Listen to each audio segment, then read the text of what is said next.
నేనైతే ఒక బైబిల్ సూక్తి పాటిస్తాను. చిన్నప్పుడు నా టీచర్ చెప్పాను, తనని తను తగ్గించుకున్నవాడు హెచ్చింపబోదు. బైబిల్ చెప్తారు కదా, పొరుగుని ప్రేమించు. నీ పొరుగువాడు బాగున్నాడంటే నువ్వు బాగున్నావని. నీకు ఏదైనా కష్టపడే వాడికి ఆకలి కూడా అన్నం పెట్టారు. నీ పొరుగువాడు బాగలేకపోతే ఇన్ని బైబిల్ చదివి మనం సూత్రాలను పాటించకపోతే ఎక్కడ పొరుగువాడు చంపేమని ఎక్కడ బైబిల్ చెప్పాలి. పొరుగువాడు ప్రేమించు. నా కూతురు క్రిస్టియన్ అబ్బా, నా కూతురు క్రిస్టియన్.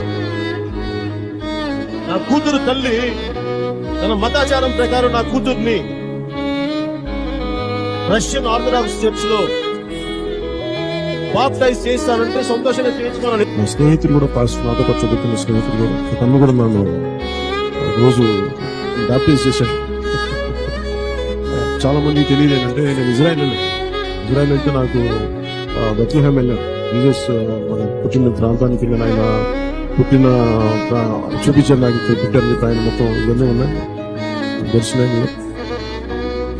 ఇది చాలా గొప్ప మతం, సేవా దృక్పథం ఉంది ఈ మతం, మా క్రిస్టియన్ మతం.